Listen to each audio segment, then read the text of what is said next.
DG prison Hemant Kumar Lohia का जिसे कातिल माना जा रहा था, वो जो नौकर कहा जा रहा था, कहीं ना कहीं वो इस अपराध में शामिल है और उसको ढूंढने की कवायद जो है वो पुलिस की तरफ की जा रही थी। और उस यासिर अहमद की जो रामबन का रहने वाला था, तस्वीर भी पुलिस की तरफ से जारी की गई थी। और अभी जो बड़ी खबर आ रही है उसमें यह बताया जा रहा है कि यासिर अहमद को पुलिस ने पकड़ लिया है। और ये कानाचक बताया जा रहा है, कानाचक एरिया में जो खेत हैं वहां पर ये छुपा हुआ बैठा हुआ था। जिस तरह से पुलिस रात से ही कवायद की जा रही है, पुलिस की अलग अलग टीमें जो हैं वो लगातार गश्त भी कर रही है, अलग अलग जगहों पर रेड भी कर रही है, देखा भी जा रहा है कि कहां पर वो हो सकता है।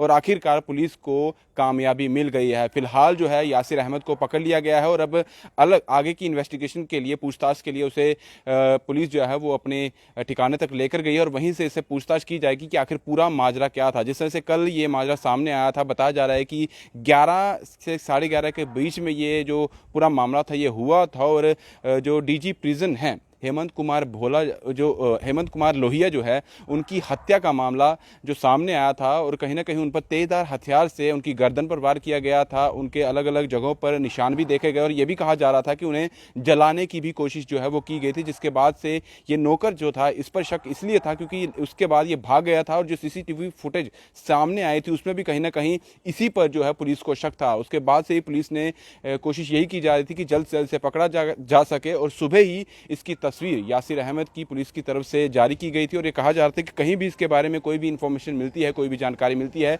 कहीं भी इसे देखा गया है तो पुलिस को ज़रूर सूचित करें। और अभी बड़ी कामयाबी मिल चुकी है कि इस एक्यूज्ड को, यासिर अहमद को, पुलिस ने पकड़ लिया है। लेकिन अभी आगे देखना होगा कि इसमें जो राज है छुपा हुआ है, आखिर क्या माजरा है, क्यों जो है हत्या डीजी हेमंत कुमार लोहिया की गई थी, क्या पूरा माजरा था, आखिर हुआ क्या था, क्या, क्योंकि सुबह से ये देखा जा रहा था कि कहीं ना कहीं इसे टेरर एक्टिविटीज़ से भी जोड़ने की कोशिश की जा रही थी। ये भी कुछ ऐसे टेररिस्ट संगठन हैं जो ये कह रहे थे, ये दावा कर रहे थे कि हमने ये जो हत्या करवाई है, हमने करवाई है, हम इसका पूरा जिम्मा लेते हैं। लेकिन सुबह अगर डीजीपी की बात की जाए, दिलबाग सिंह की, तो वो वहाँ पर पहुँचे हुए थे। जब उनसे बातचीत की गई तो उन्होंने कहा कि ऐसा कुछ नहीं है, ये जो आतंकवादी संगठन है ये खुद अपने आप में ही, क्योंकि जब भी ऐसी कोई वारदातें सामने आती हैं तो वो अपना नाम इसीलिए लेते हैं, ये कहते हैं कि इस एक्टिविटीज़ में हमारा ही हाथ है, बल्कि ऐसा कुछ नहीं है।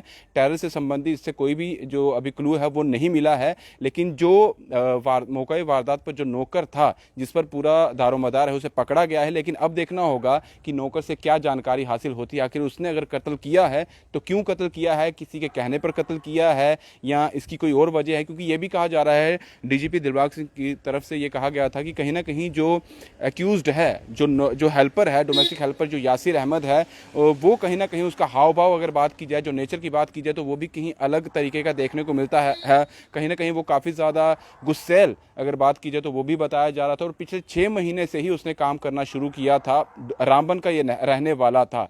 और अब देखना होगा कि क्या गुत्थी किस तरह से ये खुलती है, इस गुत्थी के पीछे का क्या राज है, क्यों हत्या की गई थी, क्या माजरा था, क्या किसी के कहने पर की गई थी या इसमें कोई और एंगल निकल के सामने आता है। पकड़ तो लिया है लेकिन वो चीज़ें, वो गुत्थी सुलझना बहुत ज़रूरी है, जिस गुत्थी की वजह से ये मामला इतना पेचीदा होता हुआ नजर आ रहा था। फिलहाल बड़ी खबर यही है कि यासिर अहमद जो मेन एक्यूज्ड है, जिस पर कत्ल हत्या का मामला जो है वो कहा जा रहा था कि इसने ही हत्या की है, उसे पुलिस ने पकड़ लिया है। आगे कोई भी जानकारी मिलती है तो वो आपके तक लेकर आते हैं। फिलहाल दीजिए इजाजत।